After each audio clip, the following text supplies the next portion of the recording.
Hey everyone, happy Friday. I just wanted to jump on really quickly and make a short video regarding creating a resume when you have a really big gap from being in prison. So a lot of times I interview people who had just got out of prison and they may have a 10-year gap on their resume.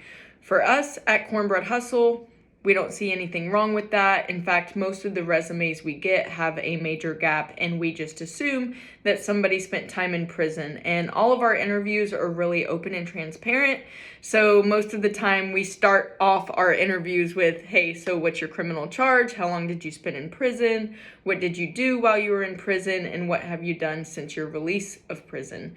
So when you have just been released from prison and you are creating your resume and applying to jobs that aren't openly background friendly like us, a staffing agency for second chances, you want to create your resume where it doesn't have such a massive gap, which leaves them wondering what the heck.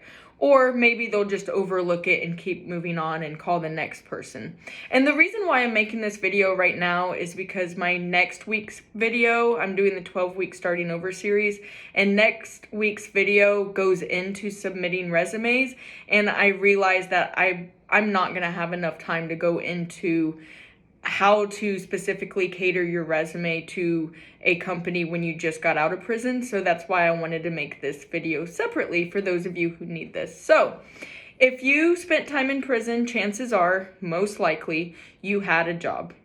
You were either in the kitchen, maybe commissary, maybe laundry. So the first thing that you'll do is the dates of your incarceration. So from whatever year to month and year to whatever month and year that you were there, and put state of Texas, right? Or state of Tennessee, or whatever prison that you were in, because you did technically work for the state without getting paid, but you worked for the state.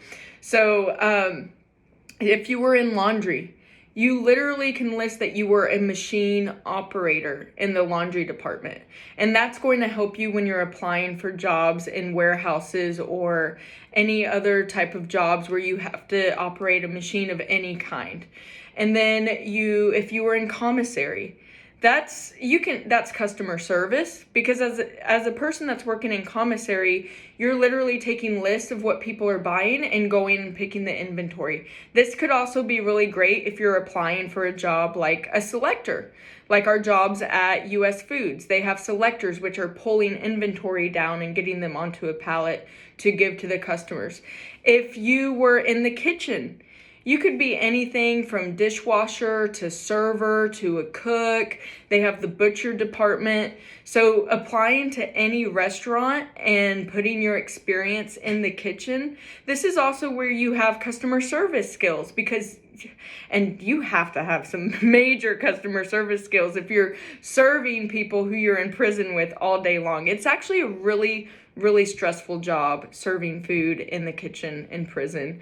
And man, in prison, usually no AC. It is hot, like way hotter than it would be at any warehouse environment, because there's at least a breezeway. There's at least some air coming through. In prison, it is one of the most hot places that you could possibly work. So that right now could really set you apart as you're creating your cover letter and telling an employer why you feel like you're the best person for this job despite your criminal record, because you are not afraid of the heat.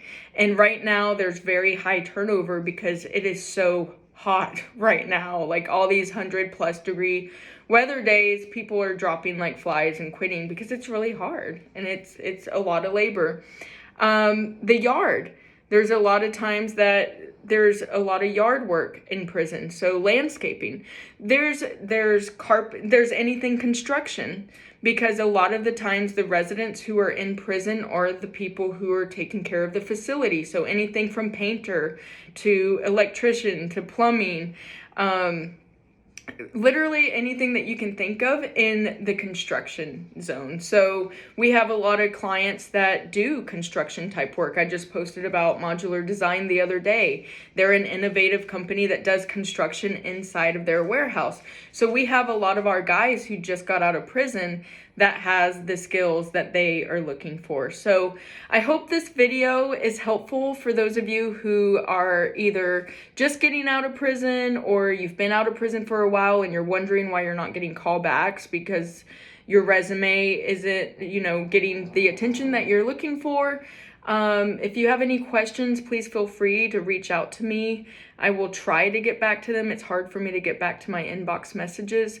But also, if you are an employer watching this video, understand that if you do see somebody with a major gap in their resume, or if they say that it's because of incarceration, dig a little deeper and ask them about what they did in prison. Chances are they could end up being a really great employee for you. So if you know somebody who spent time in prison and is looking for a job, please share this video with them, or simply just share it to create an awareness.